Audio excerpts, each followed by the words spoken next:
Muy buenas noches en México, muy buenos días en Camboya. A nombre de la Buena Impresión, Asociación Civil de la APSARA, Autoridad para la Protección del Sitio y Gestión de la Región de Angkor, de la Autoridad Nacional de Phra Vía, de la Universidad Real de Bellas Artes de Camboya, del Instituto Nacional de Antropología e Historia y la Fundación BBVA Bancomer, les damos la más cordial bienvenida a este primer coloquio de Arqueología y Restauración México-Camboya. Mi nombre es Bertrand Lobjois, profesor asociado del Departamento de Humanidades de la Universidad de Monterrey, y para la presente conferencia fungiré como moderador. Por lo pronto, cedo la palabra al maestro Fernando Aceves Humana, organizador de este coloquio de Arqueología y Restauración México-Camboya. Buenas tardes, Fernando. Buenas tardes. Pues bueno, yo no soy el organizador solito, tenemos todo un equipo atrás de la Buena Impresión, gracias a ellos por todo esto. Quiero agradecer a la Autoridad Nacional APSARA, a la Autoridad Nacional de Phra Vigea, a la Royal University of Fine Arts, al Instituto Nacional de Antropología e Historia y a Fundación BBVA México por ayudarnos a organizar esta exposición, esta serie de conferencias sobre arqueología. Y hoy pues me da mucho gusto presentar a Yareli Haidar, que pues bueno, crecimos en el mismo barrio, la conozco desde niña y mi familia ha estado siempre muy contenta de sus logros profesionales y para mí es un gran gusto ver el desarrollo de su carrera, que es por demás extraordinario. Está también con nosotros Francesco Siqueiros, el autor de la litografía del programa y que dio un curso hermosísimo de litografía en el taller Charrufa en Camboya. Francesco Siqueiros es del taller Nopal Press en Los Ángeles y es un honor que esté con nosotros. Gracias. Si me permiten, entonces a continuación les compartiré una breve semblanza de la doctora Yareli Haidar.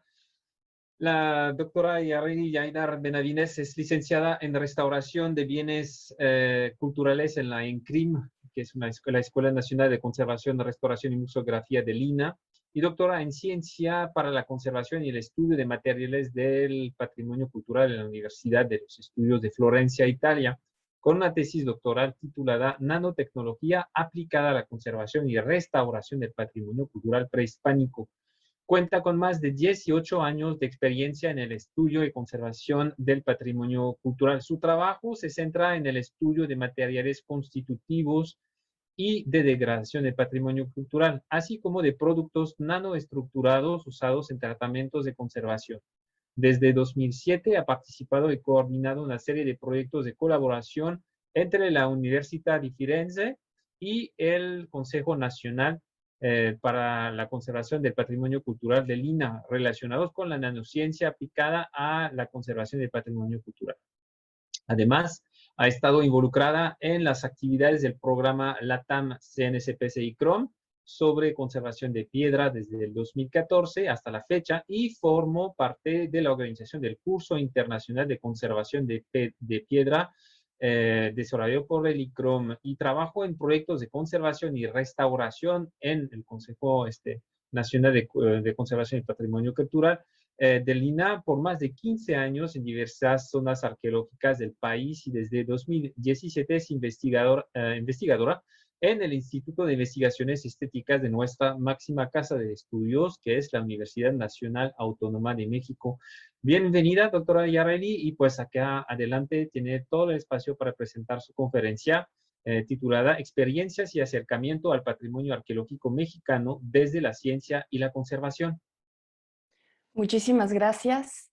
Pues muy buenos días en Camboya, muy buenas noches en México.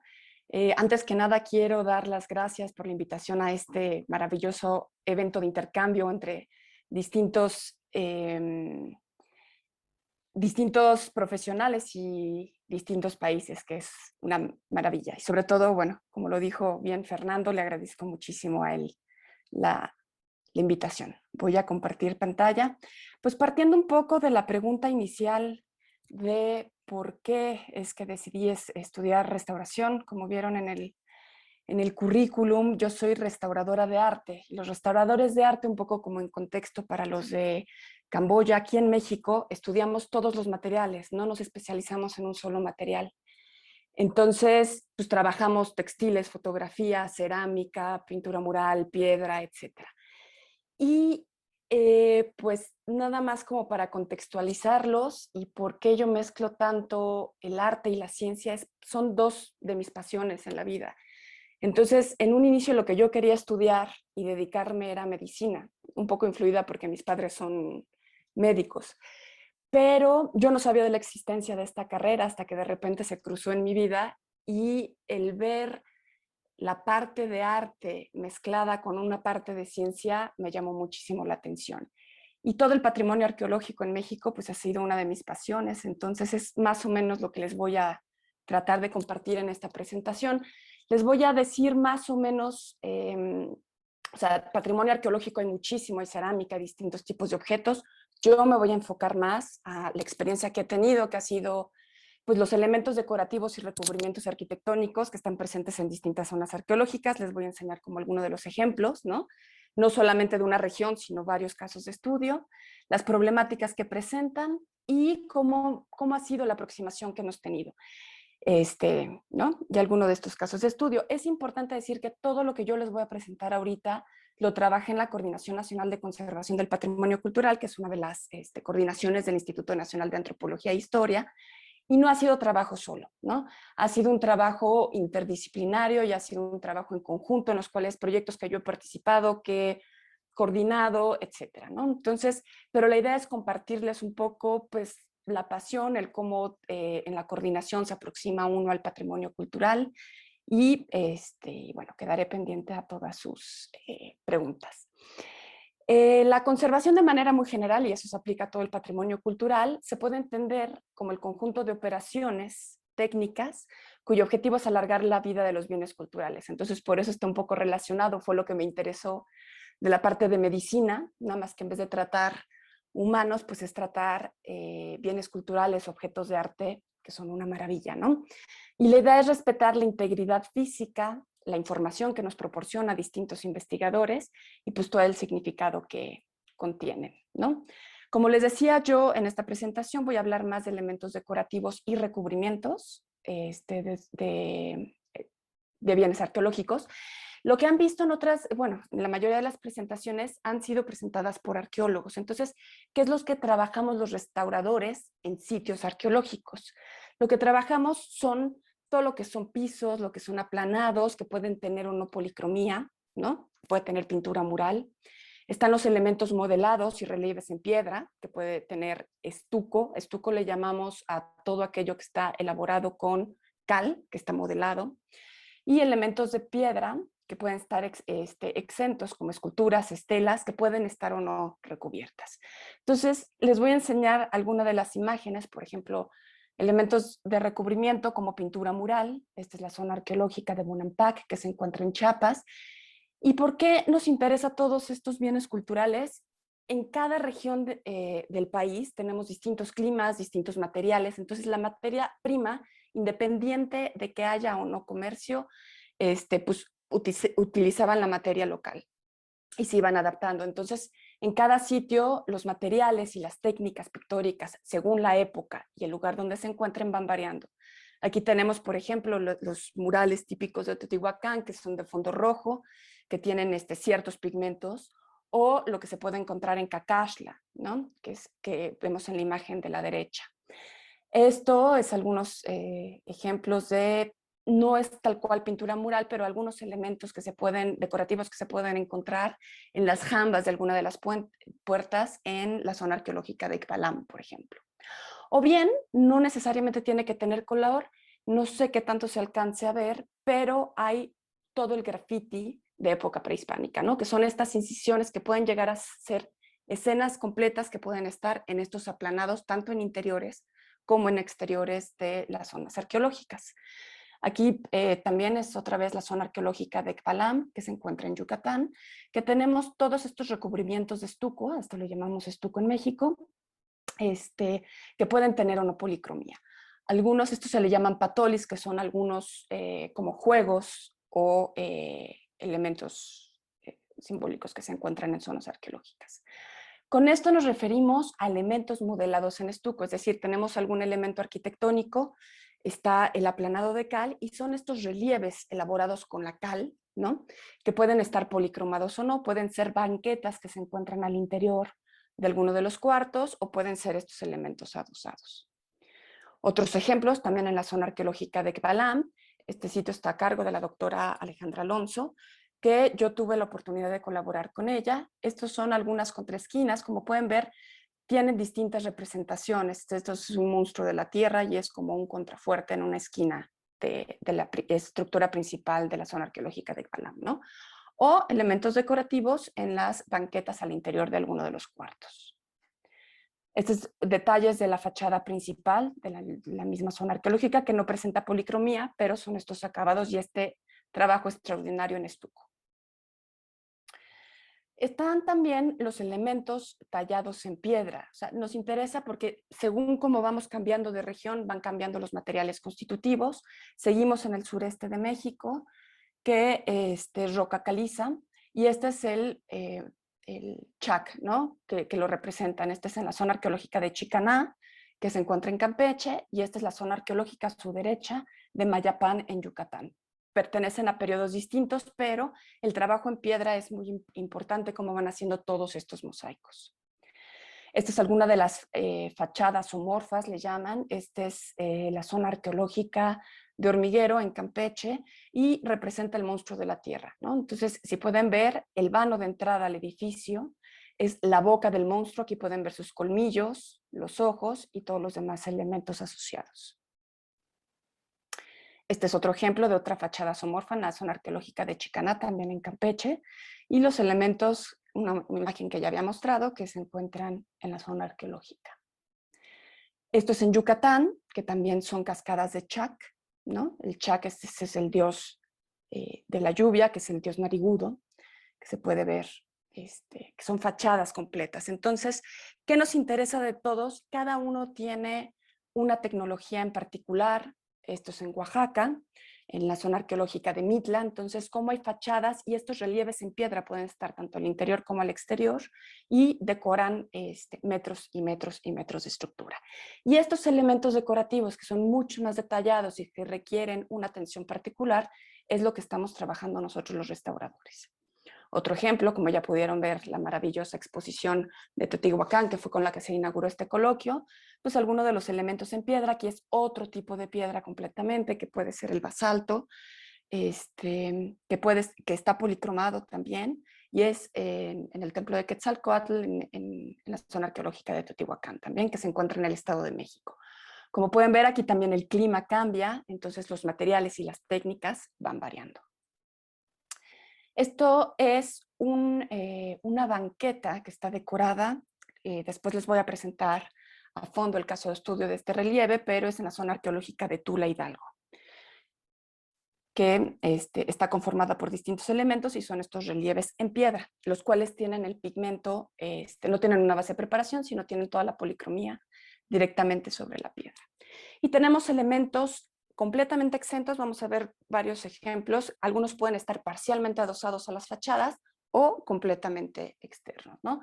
Tenemos los famosos chacmol de la zona arqueológica de Chichén Itzá, o detalles de la fachada teratomorfa de la zona arqueológica de Ekbalam. Esto es en San Luis Potosí, la zona arqueológica se llama Tantoc. Este elemento es enorme, era un solo elemento tallado en piedra o esculturas exentas, ¿no? Esto es nada más para darles una idea de la variedad de materiales con las cuales nos tenemos que enfrentar. Alguna de las estelas, que toda la información se debe, porque es la parte de la escritura maya, en la zona arqueológica, esto es del Palmar y esto es en la zona arqueológica de Calakmul, en el estado de Campeche. Otra vez, otro ejemplo de Chichén Itzá, que son todas las columnas. Todas estas columnas que ven en esta imagen, en el Templo de Guerreros, tienen personajes que además son individuales, o sea, digamos, son únicos, no se repiten, no es un modelo que se esté repitiendo, y representan a los guerreros en esa época, que es del posclásico. Aquí podemos ver un detalle, estas en algún momento estuvieron policromadas. Esto es el detalle de una de las columnas que se encuentran al interior en una subestructura, es decir, una etapa constructiva previa, que se encuentra al interior del edificio, cómo conservaban la policromía, ¿no? Que es una maravilla de elementos. O bien otros elementos de piedra pueden ser como la tumba de Pacal, que es esta gran lápida que está al interior de una de las estructuras en la zona arqueológica de Palenque, en Chiapas. O estos monolitos que tenemos como ejemplo, que estos son de los más tempranos que se tienen en México, que es en La Venta, Tabasco, que es de los Olmecas, o este gran Tlaloc, que se encuentra actualmente en la Ciudad de México, casi enmarcando la entrada del Museo Nacional de Antropología e Historia. Entonces, ¿cuáles son los objetivos y cómo ha sido la aproximación a este gran patrimonio cultural? Nos interesa conocer cuáles son los materiales constitutivos de todos estos bienes arqueológicos, ¿no? O sea, cómo es el que están hechos, las técnicas que se emplearon para su manufactura y qué es lo que se ha utilizado a lo largo de la historia como materiales de intervención, tanto por el área de arqueología como por el área de restauración, porque todo esto influye en la conservación de los bienes culturales. También nos interesa determinar el grado de deterioro de los bienes, ¿no? De todos estos que les acabo de enseñar, de esta gran variedad de materiales. Y esto nos va a ayudar a determinar los tratamientos para resolver las problemáticas específicas de cada uno de ellos, ¿no? Y lo que es importante es que no intervenimos solos, lo ideal es abordar estas problemáticas de manera interdisciplinaria e integral, es decir, un manejo de sitio, controlar el turismo, que participen arqueólogos, restauradores, científicos, etc. Porque así, de esta manera, con el conjunto de conocimientos de todas estas disciplinas, es la manera como más adecuada de abordar las problemáticas en las zonas arqueológicas, que pueden llegar a ser muy complejas, como lo hemos visto en todas las presentaciones a lo largo de este coloquio. Algunos de los ejemplos de las problemáticas que tenemos en pintura mural pues, son las sales, ¿no? Es decir, esto que van cristalizando y van deteriorando los materiales y podemos tener estas problemáticas en pintura mural. Es muy importante conocer la técnica de manufactura porque no es lo mismo si es una pintura al fresco, así es una pintura al temple. Cómo vamos a tratar y cuáles van a ser los materiales de intervención es fundamental, ¿no? Conocer cómo van a interactuar y cómo van a estar funcionando. ¿Qué es lo que ha pasado en una época y en muchos países funcionan bien, pero y no sé, por ejemplo en Camboya que tenemos como materiales muy similares, digo las condiciones geoclimáticas en algunas regiones de México, se han aplicado polímeros sintéticos que han ayudado a consolidar esta pintura mural. Pero a la larga estos materiales, si no son compatibles con los materiales originales, por eso es muy importante, pueden causar este tipo de daño. Es decir, tener una película plástica y la parte posterior o el soporte de estos elementos se deterioran completamente, ¿no? Entonces, ¿qué es lo que después nos toca a nosotros los restauradores? Es llegar y tener que quitar estas intervenciones anteriores o los problemas que generan en algunos casos el cemento que han utilizado en la consolidación de las estructuras. Porque los arqueólogos lo que tienen que hacer es darle la estabilidad estructural a los edificios, pero ciertos materiales a la larga causan ciertos daños y sobre todo se reflejan en pintura mural y en todo lo que son los acabados arquitectónicos de estos edificios. Entonces, bueno, hay distintas maneras de abordar. Está la conservación emergente, que uno llega cuando hay un desastre climático, inundaciones, incendios, temblores, etcétera, cómo actúa uno inmediatamente. Está la conservación directa, que para ello tenemos que saber, o sea, a partir de un diagnóstico, es qué es lo que se va a llevar a cabo. Entonces tenemos que conocer lo que les decía, los materiales constitutivos, toda la historia que ha tenido el bien cultural desde que se creó hasta nuestros días, y han sido intervenido, no ha sido intervenido, ubicar el contexto en el cual se encuentra, si es un sitio turístico, el contexto geoclimático, cuáles son las condiciones que los están afectando. Y la toma de decisiones se basa en la experiencia que se ha acumulado en el tiempo en cuanto a tratamientos, ¿no? Y entonces el éxito se basa principalmente en el uso correcto de materiales de intervención y los criterios con los cuales son aplicados. No me voy a meter en eso, pero hay una serie de lineamientos internacionales que se aplican en todo el mundo, pero se favorece la mínima intervención, es decir, no intervenir de más, sino únicamente lo que necesita el bien, compatibilidad de los materiales para que no pasen estos problemas como las imágenes que les enseñé de los polímeros que pueden afectar en ciertas condiciones geoclimáticas a los bienes arqueológicos y que se pueda estar retratando, ¿no? Entonces, ¿cuál es la metodología de aproximación que hemos tenido? Una es a través con el apoyo de científicos y de otras disciplinas, es identificar y caracterizar los materiales constitutivos, los productos de degradación, es decir, qué tipos de sales están presentes o qué tipos de materiales se han utilizado para intervenciones, porque no siempre se sabe exactamente qué es lo que ha pasado, ¿no? No hay documentación siempre de esto. Se pueden formular nuevos materiales específicos para tratar esas problemáticas y la evaluación de la eficacia, ¿no? Para ver cómo es que se van a tratar. Y siempre, como les decía, trabajarlo de manera integral con todas las disciplinas.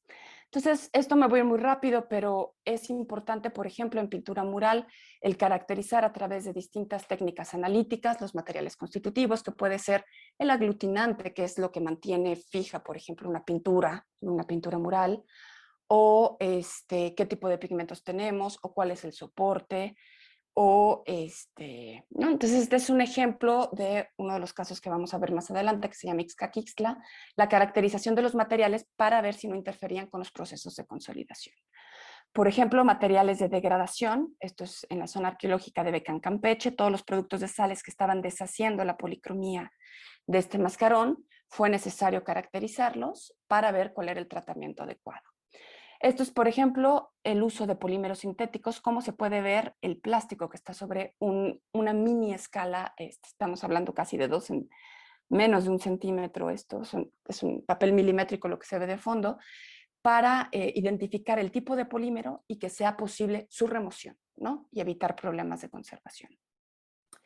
Y bueno, en alguna época en México se utilizaron distintos polímeros. Esto es la identificación de nitrato de celulosa que se aplicó en la zona arqueológica de Tulum y que ha causado muchos daños en la pintura mural. Pero bueno, son ejemplos de la caracterización de materiales. El otro tipo de acciones, una vez que ya ubicamos la problemática, hay que ver cuáles son los factores que están afectando a estos bienes de manera integral, o sea, tanto la estructura como los elementos decorativos. Entonces, pues en muchas de las regiones, una de las principales problemáticas es el agua. Entonces, lo que se ha hecho es desviar y canalizar el agua, que esto se trabaja junto con el área de arqueología. Por ejemplo, aquí con ciertos datos arqueológicos, sin necesidad de poner un techo u otro tipo de recursos, se puede desviar el agua y que deje de caer directamente en los aplanados, por ejemplo, que estaban, cuando ya no tiene techo una estructura arqueológica, ¿no? O se pueden proteger los pisos originales y a estos mismos pisos con los cuales se están protegiendo, se les pone una capa intermedia y se les da cierta inclinación para que no se acumule el agua y se canaliza fuera de los edificios, ¿no? Hay muchos recursos de este tipo. Otro, cuando hay problemas de sales, esto es en la zona arqueológica de Tlatelolco, que está inmerso en la Ciudad de México, pero esto es pintura mural, se hacen frentes de evaporación, es decir, si las sales están cristalizando en la superficie de la capa pictórica de una pintura mural, pues abremos un frente de secado para que las sales cristalicen en otra parte y no deterioren la pintura, ¿no? Lo mismo se hace con elementos de estuco, que es abrir frentes para interrumpir el paso del agua y un secado como estabilizando a los bienes culturales. Son algunos de los recursos, digamos, técnicos o como de prevención que se han utilizado en distintas zonas arqueológicas en el país. Otra ha sido los recubrimientos de sacrificio, es decir, se pone una capa pobre de cal para que las sales y los materiales se cristalicen. Lo que es muy importante es no cambiar la información, es decir, se reproduce la textura de cada una de las piedras y, y lo que hace es proteger. Si las sales van a estar deshaciendo el material, que deshagan un material de sacrificio, o sea, un material que nosotros estamos agregando y que no se degrade el material original. Esto es uno de los ejemplos en la zona arqueológica de Riobec, en Campeche.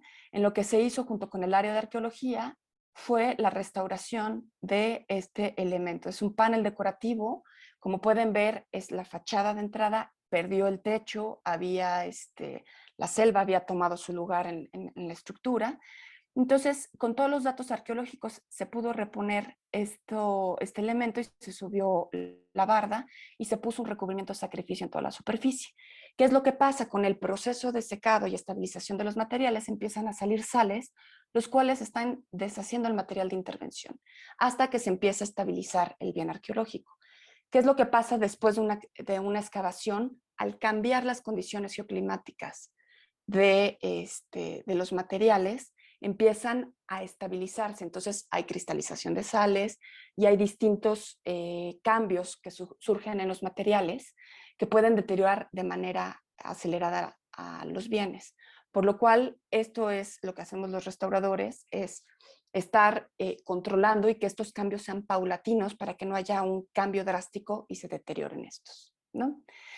Otra de las técnicas que se ha utilizado ha sido el reenterramiento de algunos elementos decorativos. Cuando no se les puede dar mantenimiento, cuando entre temporadas de excavación, es decir, se vuelven a reenterrar por cierto determinado tiempo con distintas técnicas, ¿no? Se ponen materiales que van a proteger al original. Por ejemplo, este es un patoli, el que les enseñaba la imagen, que fue reenterrado porque aquí no había acceso al público. Entonces se hace todos los procesos de conservación, se registra perfectamente y se reentierra. Y en algún momento se puede regresar a liberar el elemento arqueológico. Estos son algunos temporales que se dieron entre temporadas de excavación de arqueología, que eran todos aquí, los restos de aplanado tenían grafitis y tenían unas escenas muy complejas, pero se iba a quedar expuesto, no había tiempo de poner un techo, entonces se hizo un reenterramiento temporal, lo cual ayudó después porque crece la vegetación, se protege esta sección y ya que se regresó al sitio arqueológico se hicieron todos los tratamientos de conservación preventiva. Entonces son algunas de las técnicas, digo aquí hay otro, por ejemplo hubo un derrumbe, entonces al menos se puede proteger estos elementos arqueológicos temporalmente. Y en algunos casos, este es el caso de Mayapán, que se encuentra en Yucatán, era un piso que estaba decorado, que se llama el Pescador, que tenía distintos problemas de conservación. Esto estuvo a cargo de la doctora Claudia García en esta zona arqueológica y su equipo de restauración. Entonces, lo que ellos hicieron fue estabilizar, limpiar la pintura y se hizo una réplica para poderlo reenterrar. Entonces, esa es otra de las alternativas. Se reentierra el elemento decorativo o el elemento o el bien arqueológico y se pone una réplica en la parte superficial. Entonces aquí se puede ver para que el público pueda apreciar esto y no se esté deteriorando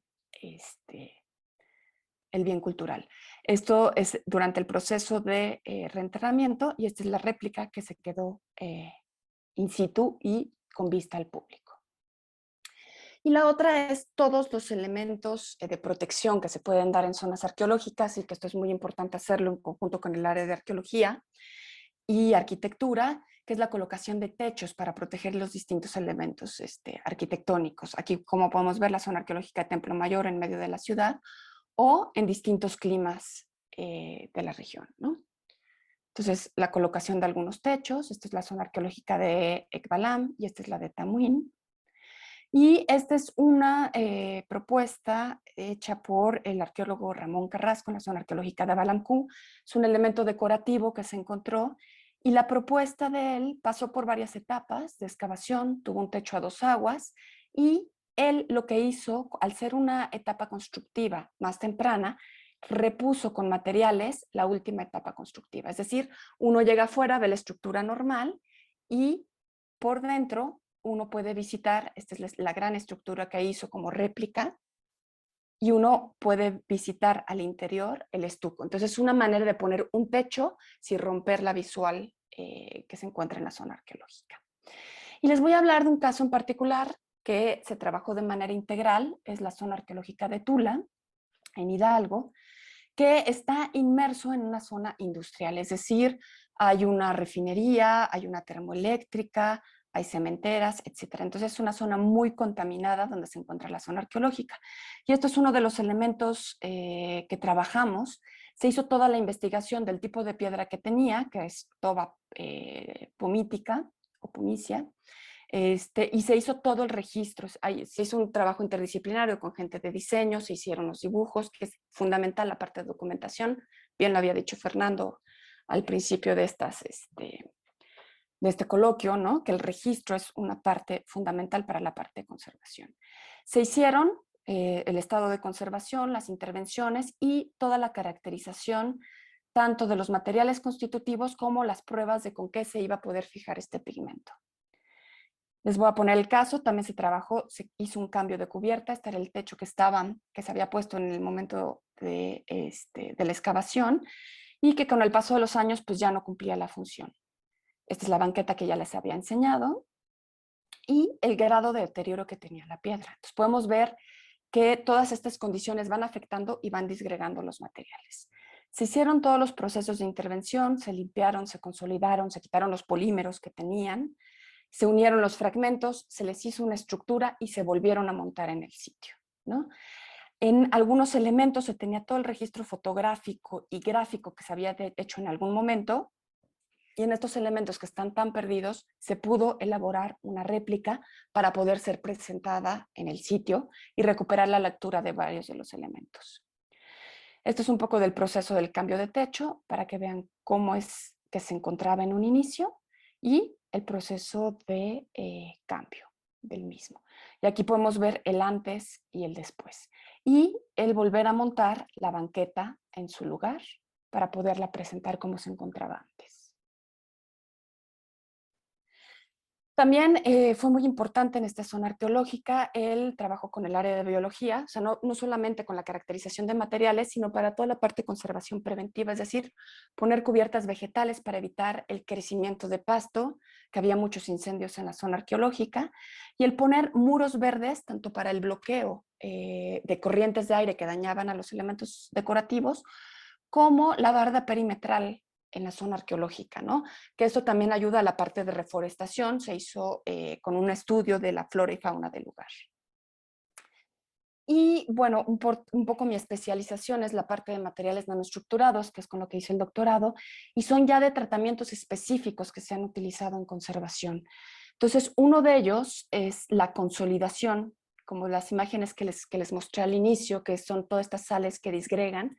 Para proponer estos materiales, uno de ellos es las nanopartículas de hidróxido de calcio, que es agua de cal, o sea, que es con lo mismo que se ha utilizado, se ha utilizado para consolidar pintura mural, pero se hacen en tamaño nanométrico, es decir, podemos tener mayor concentración y los materiales se vuelven más reactivos.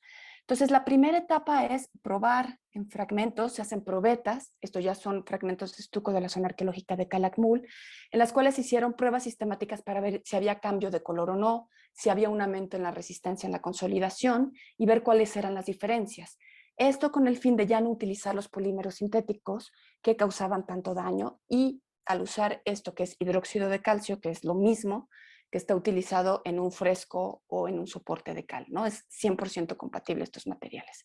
Entonces aquí podemos ver que incluso la permeabilidad al vapor del agua y la absorción de agua queda igual el antes y el después de la consolidación. Y algunos ejemplos que les voy a poner, esta es una tumba en la zona arqueológica de Izcaquixtla, en Puebla. Esta se encontró porque una señora estaba construyendo su casa, mete el camión de materiales y se desploma el camión y adentro encuentran esta tumba. Entonces, como pueden ver, esta es la entrada.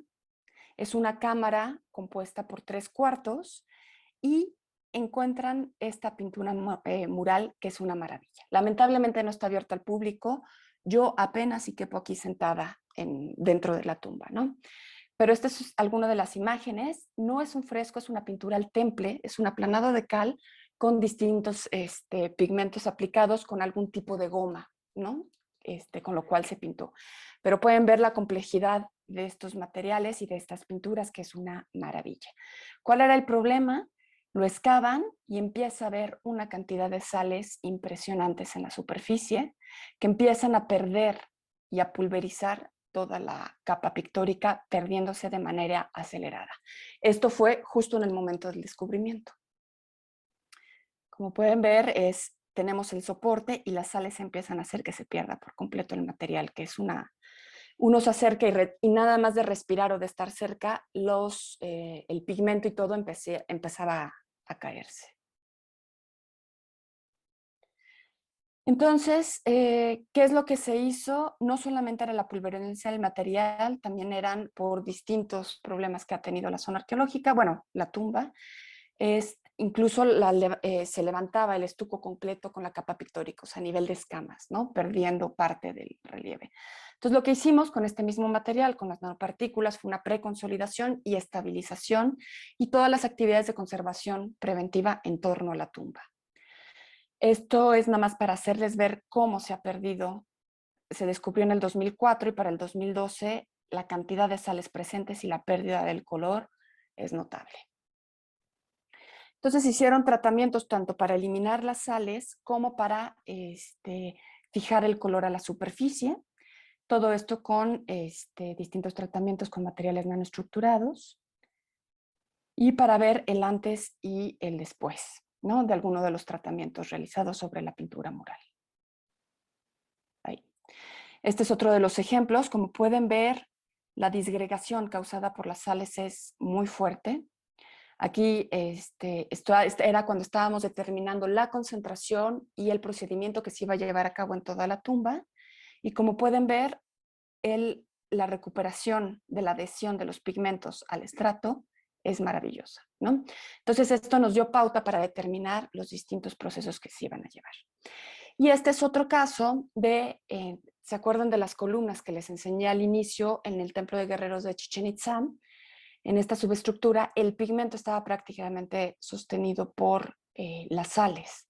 Entonces, se hicieron las mismas pruebas sistemáticas, también a cargo de la doctora Claudia García, en la zona arqueológica, que es la responsable de la conservación en este sitio arqueológico. Y se hicieron las pruebas de consolidación y ellas trataron toda la columna, ¿no? Se hicieron un monitoreo de varios años, se hicieron las pruebas, se caracterizaron el tipo de sales y lo más importante no fue tanto el tratamiento, sino toda la parte de conservación preventiva. Por eso les digo que es fundamental no solo trabajar con los científicos que nos apoyan a caracterizar los materiales, sino con los arqueólogos, con el manejo de sitio para controlar todas las condiciones para lograr la estabilidad de estos bienes. Y este es otro ejemplo también de la consolidación de pintura mural. Estas son las pinturas en el Chicnap, que es en la zona arqueológica de Calakmul, Campeche, que está a cargo de la doctora Alonso, que trabajó también el arqueólogo Ramón Carrasco, que son todo el problema de sales que se genera en la pintura mural, y esto es después de la consolidación. Entonces, esto nos ayuda a estabilizar las pinturas de manera inmediata. Estos son otros ejemplos. Lo que ha sido muy importante es trabajar junto con las escuelas de restauración, que es la INCRIM, donde yo estudié, y la ECRO de Guadalajara, y también hay otra en San Luis Potosí, que han estado aprendiendo el uso de estos materiales nanoestructurados y trabajando directamente con el patrimonio cultural, como pueden ver, el antes y el después. Y otro de los materiales que se ha utilizado mucho, les voy a dar el caso del Atlaltecutli, que es una piedra que se encontró en Templo Mayor. Aquí yo no hice, o sea, la restauración estuvo a cargo, bueno, el descubrimiento por el doctor Leonardo López Luján, la intervención fue por María Barajas, que hicieron toda la consolidación y limpieza, que hicieron un trabajo espectacular con esta piedra. Y yo prácticamente intervine hace unos años, que estaba a cargo Diana Medellín, que era la encargada del mantenimiento de esta piedra. Esta piedra está expuesta dentro del museo, pero es un gran monolito se le deposita polvo y tierra en la superficie. Entonces, 2 veces al año se hace un aspirado, o sea, esta piedra ya se consolidó la capa pictórica, pero lo aspiran 2 veces al año para quitar el polvo, ¿no? ¿Qué es lo que pasó en una de las visitas? Algún turista, tanto en la zona arqueológica como en la piedra, con una jeringa le tiró aceite. Entonces, al momento de remover las manchas de aceite, había zonas por el polvo que quedaban más limpias, entonces se decidió probar otra técnica de limpieza, que es con los geles, como se las voy a explicar ahora. Se hicieron distintas pruebas y evaluación con qué era lo mejor que se podía limpiar, y una de ellas era pues, con algodón, con hisopo, aspirado, etcétera. Y vimos que la prueba de estos tipos de geles, que son, ahorita, como pueden ver, ahorita van a ver en la imagen, es un gel que se aplica, que uno lo puede agarrar. Se utilizó agua destilada y se adapta perfectamente a la superficie de estos elementos. Y entonces lo que quitaba era el polvo, sobre todo de estas zonas que son como pues, del relieve, ¿no? Hay recovecos a los cuales es muy difícil acceder, o uno puede, el estar abrasionando, limpiando con brochas, puede poner en riesgo el levantar parte de la policromía de la piedra. Entonces, como pueden ver, este gel es un gel químico. Se puede aplicar, se enjuaga y se puede usar distintas ocasiones, ¿no? Se puede usar como de cada lado unas 15 veces. Entonces, como pueden ver, la limpieza fue muy efectiva y mucho más rápida que estarla haciendo manualmente con las técnicas tradicionales. Entonces, como pueden ver, aquí se están lavando los geles y así quedaba el agua después de la limpieza. Y esto es al final del proceso. Pueden ver las proporciones de este elemento y aquí es donde se encuentra expuesto en el museo. Y muchas gracias. Creo que me fui muy rápido porque pensé que tenía como menos tiempo, demasiadas, pero no sé si tengan alguna duda o quieren que profundice un poco más en alguna de las partes o en alguno de los casos en particular. Bueno, pues primero, antes de nada, agradecer a la doctora Yarri Hyderabad para esta presentación sobre las técnicas de conservación aplicadas en diferentes contextos arqueológicos en México. Entonces, muchísimas gracias, doctora. Y bueno, pues vamos a abrir la sesión de preguntas. Hay ya preguntas como quiera que están ahí pendientes. Entonces, una haciendo, sí, a ver, nos dicen, ¿había restos humanos en la tumba de los animalitos? No recuerdo en qué contexto hay del cual estamos hablando, pero Yo supongo creo que que el la de Izcatitla. Iztaquistla, ajá. Ajá. No, bueno, ahora si quieren ya me puedo ir con más calma porque pensé que me iba a tardar muchísimo más. No, la tumba se encontró cerámica y no se encontraron restos humanos. Las imágenes que yo les enseñé era justo de la cámara principal. Se encontraron nada más cerámica y algunas piedras, pero no, en esa zona, de hecho, no hay como muchos rastros porque no hay estructuras, no hay evidencia arqueológica hacia arriba, todo está hasta abajo de la tierra. Entonces, lo único que se encontró ahí fue cerámica y pues esta maravillosa pintura mural, ¿no? Que es un problema de conservación justo ahora porque está en un predio particular, entonces no se puede hacer visita al público. Y además lo que se quería hacer era una réplica en la parte superior para que la gente, en otras proporciones, para que la gente lo pudiera visitar. Yo sentada, me llega aquí el techo, entonces tampoco podría ser accesible, ¿no?, a la visita. Y con los problemas de conservación que tiene, pues es un problema. Claro. Bueno, eso es la pregunta de Fernando se me hace. Luego tenemos una pregunta de Ellen Jarvis, que la pregunta está en inglés, pero vamos a ¿Sí? traducirla en español. Dice, ¿podría explicar un poquito más acerca de la teoría y de la práctica de instalar material de sacrificio? Claro. Les voy a poner la presentación, creo que es Sí, claro. más fácil. ¿Qué es lo que se hace? Los recubrimientos de sacrificio hay 2 tipos. Es que no me quería ir como mucho ahí. Una es, si tenemos, por ejemplo, se puede poner un recubrimiento de protección, que es, por ejemplo, mira, aquí están. En el caso de piedra, el problema que había aquí era la calidad de la piedra, de la roca caliza, que por problemas de sales y por la región se disgrega. Entonces, se empezaba a perder el material en superficie por la misma cristalización de las sales. Entonces, lo que hicimos nosotros fue, en primer lugar, canalizar el agua, es decir, los elementos que faltaban, como la cornisa, que es esta parte de arriba del muro, se cerraron y para evitar la caída del agua directa sobre la piedra, que era una de las causas. En esta parte se canalizó el agua y se consolidó la piedra. Esto se hizo con agua de cal normal y se fue incrementando la concentración de hidróxido de calcio hasta que la piedra estuviera estable. Este proceso se llevó a cabo como a lo largo de 2 meses, estar consolidando, de estarlo estabilizando. Y después de eso, lo que se puso fue una capa, o sea, mortero de cal con cargas, muy delgada, tiene un espesor aproximado de 1 centímetro o no más, y se pone muy pobre de cal. Entonces lo que se hace es marcar el relieve y reproducir el volumen de la piedra, y lo que lo dejamos es muy poroso para que las sales cristalicen en la superficie de este material. Entonces, cuando empiezan a cristalizar y a crecer estas sales, lo que rompe es el material de sacrificio. Entonces, eso es un poco de los objetivos. En este caso aquí, como se puede ver, este es el espesor del recubrimiento y estas son las sales cristalizando en la superficie de este recubrimiento. Entonces, lo que se hace es que se pierde el recubrimiento y se vuelve a poner. Esto se hace únicamente cuando se controlan ya o cuando no se pueden controlar mucho las causas de las sales, ¿no? Tenemos fuentes, la idea es erradicar las fuentes de humedad, pero tanto en el proceso de secado o si no se pueden erradicar, es estar poniendo recurrentemente estos materiales para que lo que se pierda sea el material de intervención y no el material original. No sé si con esto haya respondido. Vamos a pues dar por cerrada, yo creo, esta sesión, por si no hay más preguntas.